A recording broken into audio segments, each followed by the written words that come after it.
شفاقت صاحب یہ بتائیے کہ سب سے آسان طریقہ کیا ہے اس وقت امیگریشن حاصل کرنے کا؟ سب سے پہلے تو مچ فار انوائٹنگ می. آپ کا کوشچن یہ کہ جو پرماننٹ سیٹلمنٹ کے لیے ایک ٹیمپریری وزٹ کے لیے سر پرماننٹ سیٹلمنٹ سر کس بزنس وزٹ کے لیے سر پرماننٹ سیٹلمنٹ کے لیے اس لیے تھینک یو. بریگزٹ کے بعد برٹش گورنمنٹ نے امیگریشن پالیسیز میں کافی جو نرمی کی ہے اس میں لینیٹ ہوئے ہیں. اسٹوڈنٹ ویزے میں بھی کافی لینیٹ ہوئے ہیں، اسپیشلی ایشیائی ممالک انڈیا، پاکستان، بنگلہ دیش سے بریگزٹ کے بعد بہت زیادہ تعداد میں اسٹوڈنٹ آئے ہیں. دسمبر 2019 میں ہی برطانوی گورنمنٹ نے ایک نئی امیگریشن پالیسی انٹروڈیوس کروائی تھی جسے اسکلڈ ورکر کا نام دیتے ہیں. پہلے وہ ٹیئر 2 ہوتی تھی. آپ ریلیونٹ کیٹیگری میں کوالیفائی کریں. یہاں برٹش گورنمنٹ کی میں جو رجسٹر کمپنیاں ہیں ہوم آفس کے ساتھ رجسٹرڈ ہیں وہ لائسنس اپلائی کریں. لائسنس کے بعد ان کو ریلیونٹ کیٹیگری میں اوورسیز سے وہ ہائر کر سکتی ہیں لیبر اور اسکلڈ ورکر. اس لیے اس کا نام اسکلڈ ورکر کیٹیگری رکھا گیا تھا. اس میں پاکستان، انڈیا، ایشیائی ممالک سے بہت زیادہ تعداد سنس 2019 یہاں سیٹل ہو رہی ہے اور یہ اس وقت ایک ایزی اور بہت اچھی کیٹیگری ہے. if somebody want to come to the UK and settle to the UK اس میں سب سے پہلے اس کو دیکھنا پڑے گا کہ اس کی کوالیفیکیشن کیا ہے اور کون سی فیلڈ میں اس کی ایکسپرٹیز ہے، ہنرمند ہے. یہ پہلی دفعہ ہوا ہے کہ برٹش نے ایک لو اسکل سے لے کے ہائی اسکلڈ لوگوں کے لیے یہ کیٹیگری انٹروڈیوس کروائی ہے. میرا سوال بھی یہی ہوگا جی، میں بھی یہی پوچھنا چاہ رہی تھی کہ پالیسی میں جو چینجز آئی ہیں وہ کیا چینجز آئی ہیں؟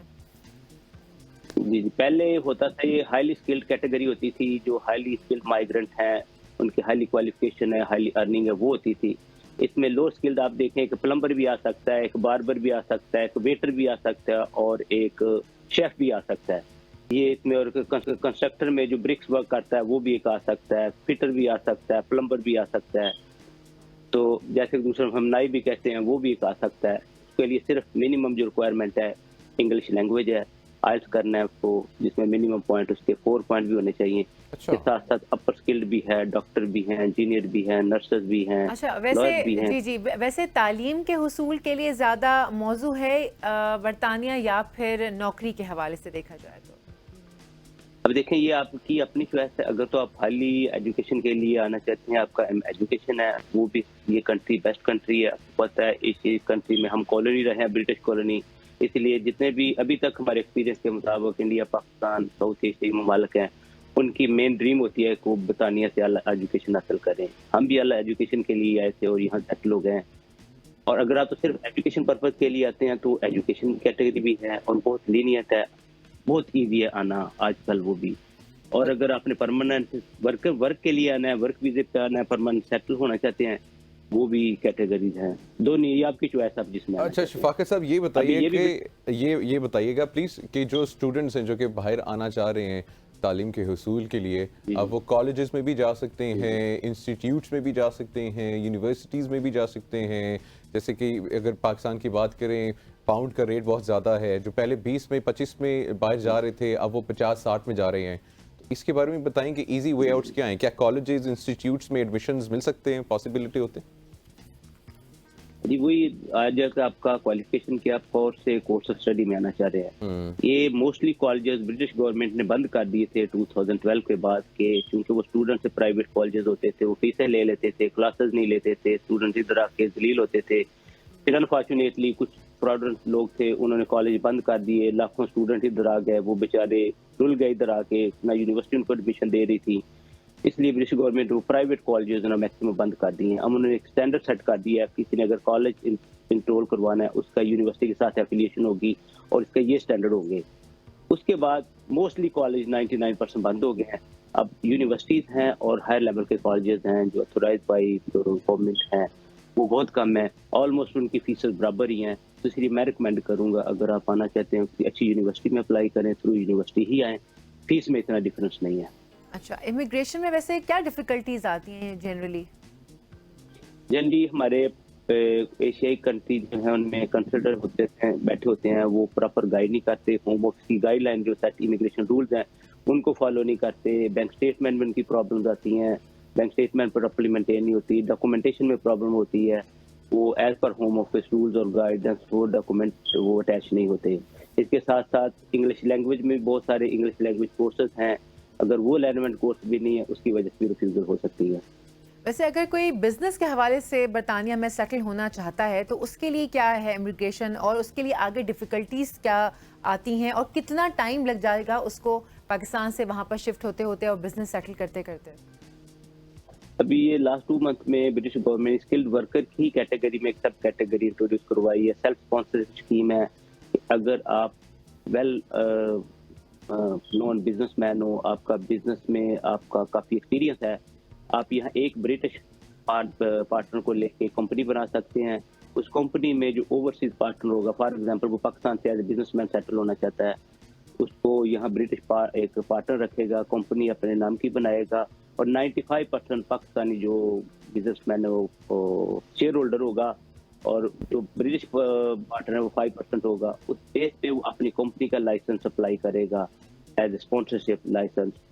اسی اپنی ہی کمپنی میں جب لائسنس یہاں سے ہوم آفس سے مل جائے گا، وہ ایز اے ڈائریکٹر سیلف اسپانس کر کے اسی کمپنی میں یہاں مین ڈائریکٹر کو جوائن کر سکتا ہے، اپنا بزنس کر سکتا ہے۔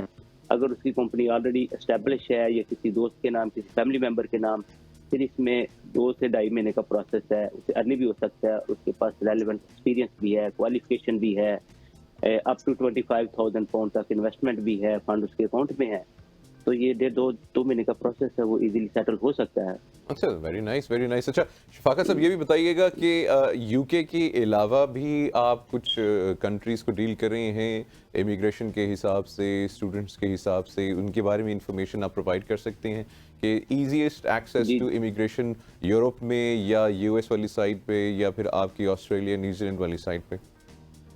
اس وقت جو پورے یورپ میں سب سے ایزیسٹ پہ یو کے ہے۔ یو کے آپ کو پتہ ہے، اور یہاں سیلری ریٹ اچھا ہے، منیمم ویج اچھی ہے۔ ہم نے جو ابھی تک ایکسپیرینس ہے وہ پوری دنیا سے، نہ صرف ایشیائی ممالک سے، لوگوں کا ڈریم ہوتا ہے کوئی یو کے جائیں، یو کے سیٹل ہو جائیں۔ جیسے آپ کو پتہ ہے پاؤنڈ کا ریٹ آج کل اوور 400 ہوا ہے، تو عام جو پاکستانی وہ سوچتا ہے کہ اگر ادھر جائیں گے ایک پاؤنڈ اکول ٹو 400 ہے، تو ایزیلی اپنی لائف کو، فیوچر اپنے مستقبل کو ایزیلی سنوار سکتا ہے۔ ہم موسٹلی اپلیکیشن جو یو کے کی ڈیل کرتے ہیں، اس کے علاوہ آسٹریلیا، کینیڈا کی بھی ہیں، پورے یورپ کی بھی ہیں، اگر کسی اسٹوڈنٹ ویزے پہ آنا ہے، وزٹ ویزے پہ آنا ہے۔ اس کے ساتھ ہم پرتگال کا وہ امیگریشن کا بھی کرتے ہیں، انویسٹمنٹ کی، مالٹا کا بھی کرتے ہیں، گریس وغیرہ کا بھی ہے۔ تو اگر کسی کو بھی اس کی ہیلپ چاہیے تو ہمارا میکس لا سولسٹر ہیں، وہ رابطہ کر سکتے ہیں، فری ہم لیگل ایڈوائس کریں گے۔ جب بھی ہمیں فون پہ رابطہ کریں، اپوائنٹمنٹ بک کریں، ہم فری کنسلٹیشن دیں گے۔ اچھا، ویسے ایک بات بتائیے، جنرلی جو لوگ جو اسٹوڈنٹس جاتے ہیں یو کے وغیرہ، تو وہ پڑھائی کے ساتھ ساتھ جو ہے وہ کچھ نہ کچھ چھوٹی موٹی جابس بھی کر رہے ہوتے ہیں نا، کیونکہ اس طرح تو پاسبل ہی نہیں ہے۔ تو اس صورتحال کا کیا ہے؟ وہ بھی آپ کچھ، اس میں بھی کچھ آپ ان اسٹوڈنٹس کی مدد کرتے ہیں ان جابس کو سلیکشن کرنے میں یا جاب اپرچونیٹیز میں، یا وہ خود کرنی پڑتی ہیں وہاں جا کر؟ نہیں، جو بھی یہاں آتا ہے پوسٹ اسٹڈی اسٹوڈنٹ ویزے پہ، اس کو 20 آور الاؤ ہوتے ہیں ٹرم ٹائم کے دوران۔ اگر ٹرم ختم ہو جاتی ہے، ہالیڈے سیزن ہے، تو فل ٹائم جاب کر سکتا ہے یا کر سکتی ہے، وہ لیگلی الاؤ، ان کو پرمیشن کی بھی ضرورت نہیں ہوتی۔ اور اس کے ساتھ ساتھ جب وہ لڑکا یا لڑکی اپنی ڈگری کمپلیٹ کرتا ہے، تو اس کے بعد 2 سال کا ابھی تک برٹش گورنمنٹ ان کو ورک پرمٹ دیتی ہے۔ 2 سال میں اگر وہ سیٹل ہونا چاہیں، بزنس کرنا چاہیں، فل ٹائم جاب کرنا چاہیں، وہ بھی ایک اپرچونٹی ہے۔ جاب کے لیے ہے ہمارے پاس، چونکہ ہم لانگ ٹائم سے بزنس کر رہے ہیں، موسٹلی یہاں بزنس کو سولسٹر کی اور اکاؤنٹنٹ کی ضرورت ہوتی ہے۔ کافی ساری کمپنیز ہیں جو ہمارے ساتھ لنک ہیں، جن کے ہمارے پینل پہ ہیں۔ ہم یہ کہتے ہیں کوئی ہمارے پاس آتا ہے، سی وی ڈراپ کرتا ہے، ہم ان کی ہیلپ کرتے ہیں، اسٹوڈنٹ کہ جتنے ہمارے نون بزنسز ہیں ان کو ریفر کر دیتے ہیں کہ یہ انڈیا یا پاکستان سے ہے، پلیز ان کی ہیلپ کرو۔ اور بہت سارے لوگوں نے ہماری ریکمنڈیشن پہ جاب لی بھی ہے۔ اگر کسی کو اس طرح کی ہیلپ چاہیے تو ہم حاضر ہیں، وہ ہیلپ کر سکتے ہیں۔ اور نارملی شفاقہ صاحب یہ بھی بتائیے گا کہ اسٹوڈنٹس جو جاتے ہیں، چاہے وہ اسٹوڈنٹس ہوں، پہلے آپ اسٹوڈنٹس کا بتائیے گا، پھر امیگرنٹس کا بتائیے گا کہ جب وہ وہاں پہ جاتے ہیں تو وہ مینٹلی کس لیے پریپیئر رہیں، مطلب ان کو کوئی جون سی پرابلمز وہاں پہ فیس کرنی ہے، کیونکہ کلچرل ڈفرینس آتا ہے، ایک بہت میسو چینج آتا ہے۔ جی، سب سے پہلے تو ذہن میں رکھیں کہ یہ یہاں کی لائف ایزی نہیں ہے۔ آپ لاہور سے اسلام آباد چلے جائیں، نیا سٹی ہے، آپ کو اسٹرگل کرنی پڑتی ہے۔ یہ آپ کنٹری چینج کر رہے ہیں، کلچر چینج کر رہے ہیں، ڈفرینٹ ایٹماسفیئر میں آ رہے ہیں، اس میں آپ کو ریڈی رہنا چاہیے کہ مشکلات شروع میں آتی ہیں۔ کہیں بھی جائیں